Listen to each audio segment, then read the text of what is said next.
चलिए, आज का क्लास में आप सभी का स्वागत है। और आज का क्लास जो है हिंदी का है, चूँकि आप एग्ज़ाम देने वाले हैं 30 तारीख को। इसके लिए हिंदी का जो सिलेबस में जो टॉपिक्स है उस टॉपिक्स को आपके बीच रख रहे हैं, जहाँ से 2 क्वेश्चन आपका पक्का हो जाएंगे। और आज के बाद ये क्लास छोड़िएगा नहीं, क्योंकि पूरा क्लास जब तक देखिएगा नहीं समझ में नहीं आएगी आपको। तो पूरा क्लास में बने रहिए, पूरी डिटेल क्लास आपको हम देंगे। और अभी तक चैनल पे विजिट किए हैं दोस्तों, सब्सक्राइब नहीं किए हैं तो सब्सक्राइब कर लीजिए और बेल वाले आइकन को जरूर प्रेस कर लीजिए, ताकि हर क्लास का नोटिफिकेशन सबसे पहले आपको मिले।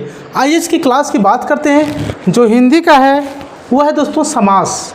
चलिए, समास के बारे में आप तो बहुत पढ़े हैं, बहुत सारी किताबों में देखबो किए हैं, यानी यादों किए हैं। बट आज का जो क्लास है कुछ खास होने वाला है, क्योंकि आज की क्लास में हम समास के बारे में ऐसे डिटेल जानकारी दे देंगे जहाँ से एक भी क्वेश्चन आपका छूटेगा नहीं।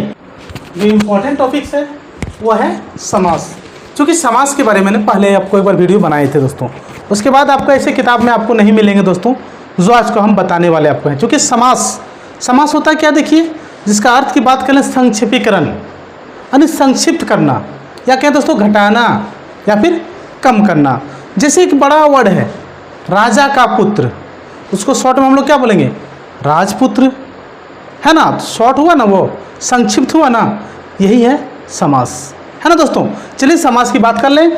चलिए, समास का अर्थ जो होता है संक्षेपीकरण, या कहें दोस्तों घटाना, या कहें तो संक्षिप्त करना या फिर कम करना, ये आप कह सकते हैं। उसी तरह समास होता है क्या, अर्थात 2 पदों का ऐसा संक्षिप्त रूप। देखिए, 2 पदों का क्या, एक संक्षिप्त, एक छोटा सा रूप जो पद के समान अर्थ धारण कर ले। यानी 2 पद का एक छोटा सा रूप है, लेकिन वो पद के समान अर्थ धारण कर ले। जैसे राजा का पुत्र, राजा का पुत्र, देखिए राजपुत्र, इसके समान ही अर्थ ग्रहण कर ले रहा है। दैट मीन्स क्या है, ये समास है। यानी अगर दशानन की बात कर लें, 10 से आनंद जिसके अर्थात रावण, दशानन एक शब्द छोटा सा यूज कर रहे हैं, संक्षिप्त कर रहे हैं, तो वो हो गया आपका समास, है ना दोस्तों। इतने छोटा सा जानकारी रखिए। समास की भेद की अगर बात करें दोस्तों, आपको पता होगा कि समास का भेद 6 है। बट हुआ क्या था, देखिए, समास के पहले 4 भेद हुआ करते थे। अब 4 भेद जब हुआ तो कुछ विद्वानों ने उन्हें 6 भेद में विभक्त कर दिया। यानी उनका मानना था कि समास जो तत्पुरुष समास है उससे कर्मधारय समास का जन्म हुआ, और कर्मधारय समास से जो हुआ दोस्तों उससे द्विगु समास का जन्म हुआ। इस तरह टोटल भेद जो है वो 6 हो गए।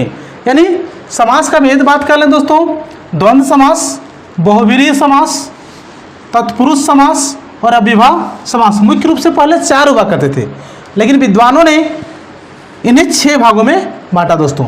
कहा कि तत्पुरुष समास से कर्मधारय